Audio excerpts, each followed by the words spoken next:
Le chômage en Tunisie, c'est bien plus qu'un simple chiffre dans un rapport. C'est un vrai casse-tête, un puzzle où les pièces ne semblent plus s'emboîter, où avoir un diplôme n'est plus une protection et où les inégalités se creusent. Alors, ensemble, on va essayer de rassembler les morceaux pour comprendre ce qui se joue vraiment sur le marché du travail tunisien. Et tout commence par ce chiffre. 15,4%. C'est le taux de chômage officiel en Tunisie pour le troisième trimestre 2025. C'est un chiffre élevé, bien sûr, mais qui, en réalité, cache des situations encore plus complexes. Ça nous pousse tout de suite à nous demander de qui parle-t-on vraiment quand on parle des chômeurs en Tunisie. Parce que oui, avant de chercher les causes ou les solutions, il faut déjà qu'on soit d'accord sur les mots. Qui est compté comme chômeur? Qui ne l'est pas? Comprendre cette définition officielle, c'est vraiment la toute première clé pour pouvoir déchiffrer les statistiques. Alors, la Tunisie, comme la majorité des pays du monde, suit la définition du Bureau international du travail, le fameux BIT. Et c'est une norme qui est très très précise. Et comme on va le voir, cette rigueur, elle a des conséquences énormes sur les chiffres qu'on lit. Pour être officiellement au chômage, il faut cocher 3 cases en même temps. Première chose, être sans emploi, c'est-à-dire ne pas avoir travaillé même une seule petite heure la semaine passée. Deuxièmement, il faut être disponible, capable de commencer un job dans les 15 jours. Et enfin, troisième condition, il faut avoir activement cherché du travail récemment. Et attention, si une seule de ces conditions manque, eh bien on n'est plus compté comme chômeur. On passe dans la catégorie des inactifs. Ça exclut pas mal de monde. Et voici la formule pour calculer ce fameux taux. Le détail crucial à retenir, c'est ce qu'il y a en bas, le dénominateur. On ne divise pas par toute la population, non, on divise par ce qu'on appelle la population active, c'est-à-dire uniquement les gens qui travaillent, additionnés à ceux qui cherchent activement un travail. C'est vraiment la distinction fondamentale à faire. Mais il y a un autre chiffre à avoir à l'œil, le taux d'activité. Il nous dit quelle part de la population en âge de travailler est vraiment sur le marché du travail. Et pourquoi c'est important? Parce qu'un taux d'activité qui baisse, ça peut cacher un problème invisible, celui des travailleurs découragés. Ce sont ces personnes qui ont tellement cherché sans trouver qu'elles sont finies par abandonner. Et comme elles ne cherchent plus, eh bien elles disparaissent des statistiques du chômage.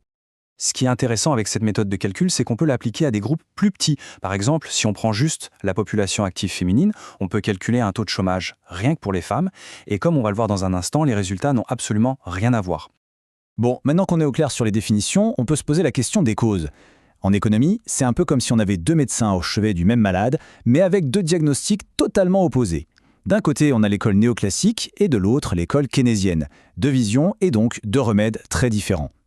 Alors, pour le premier médecin, le néoclassique, le problème vient du fait que le marché du travail est trop rigide, trop réglementé. Des choses comme le salaire minimum ou les règles sur le licenciement empêcheraient les entreprises d'embaucher. La solution pour eux, plus de flexibilité. Mais le deuxième médecin, le keynésien, n'est pas du tout d'accord. Pour lui, le problème, ce n'est pas le coût du travail, c'est que les carnets de commandes sont vides. À quoi bon embaucher si on ne vend rien? La solution, d'après lui, c'est que l'État doit intervenir pour relancer la machine économique. Ok, c'est bien beau toute cette théorie, mais concrètement, sur le terrain, en Tunisie, ça donne quoi? Maintenant, on va confronter ces idées aux chiffres, aux données brutes de 2025. Voilà les données pour le troisième trimestre 2025. Le chiffre global, on l'a vu, c'est 15,4%. Mais dès qu'on creuse un tout petit peu, une première fracture gigantesque apparaît. 12,1% pour les hommes et 22,4% pour les femmes. C'est un écart énorme. Quand on met les chiffres côte à côte, c'est encore plus parlant. Le taux de chômage des femmes est quasiment le double de celui des hommes. Et attention, ce n'est pas juste une mauvaise année, c'est une caractéristique profonde, structurelle du marché du travail tunisien. Et il n'y a pas que cette fracture, il y en a une autre qui est géographique. Les régions de l'intérieur du pays sont souvent coincées dans un cercle vicieux. Moins d'infrastructures, donc moins d'investissements, donc moins d'emplois, ce qui crée du chômage et de l'instabilité, ce qui, à son tour, décourage les nouveaux investissements. C'est une spirale très difficile à briser. On va maintenant aborder ce qui est sans doute l'aspect le plus déroutant, le plus paradoxal de la situation tunisienne. Je veux parler du chômage des diplômés de l'université. Et les chiffres sont là pour le confirmer. C'est incroyable. Près d'un quart des diplômés du supérieur sont au chômage. C'est bien plus que la moyenne nationale. En Tunisie aujourd'hui, avoir un diplôme n'est plus une assurance. C'est presque devenu un facteur de risque. Et, encore une fois, cette situation est encore plus critique pour les femmes. Regardons ce chiffre de plus près. 32,3%. Il faut prendre une seconde pour réaliser ce que ça signifie.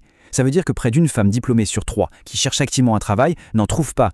C'est tout simplement un gâchis monumental de talent et de compétences. Mais alors, comment expliquer une situation pareille? Les experts s'accordent en général sur 3 grandes raisons. D'abord, il y a un décalage entre ce qui est enseigné à l'université et ce que les entreprises recherchent vraiment. Ensuite, l'État, qui embauchait énormément de diplômés par le passé, a quasiment fermé les vannes. Et enfin, l'économie privée ne génère pas assez d'emplois à haute valeur ajoutée pour absorber tous ces nouveaux diplômés. Face à ce tableau assez sombre, la question logique c'est que fait l'État? On va donc s'intéresser maintenant aux politiques dites actives de l'emploi, c'est-à-dire les dispositifs mis en place pour essayer d'aider les chômeurs. Et là, il y a un programme que presque tout le monde connaît en Tunisie, c'est le CIVP, le contrat d'initiation à la vie professionnelle. L'idée est assez simple, faciliter le premier pas des jeunes diplômés dans le monde du travail. Alors, comment ça marche concrètement? C'est un contrat de stage où l'État et l'entreprise se partagent la paye du stagiaire. Pour l'entreprise, c'est très attractif, une main-d'œuvre qualifiée à bas coût et en plus des exonérations de charges sociales. L'objectif est limpide, rendre l'embauche d'un jeune moins chère pour inciter les entreprises à sauter le pas. À côté du CIVP, il existe un autre programme important, le contrat Karama, qui veut dire dignité. Lui, il vise une autre population, les diplômés qui sont au chômage depuis longtemps. Et l'approche est différente. Et la différence avec le CIVP, elle est fondamentale. Le contrat Karama, ce n'est pas un stage. C'est un vrai contrat de travail. Le salaire minimum est fixé à 600 dinars, et pour que ça passe, l'État met la main à la poche en subventionnant une grosse partie du salaire pendant 2 ans. L'idée, c'est vraiment de passer du stage, parfois précaire, à un emploi stable et digne. Bon, si on fait le bilan de tout ce qu'on vient de voir, une chose est claire. Le chômage en Tunisie, ce n'est pas un problème simple avec une solution miracle. C'est un défi incroyablement complexe, avec de multiples dimensions. Cette citation, je trouve, résume parfaitement la situation.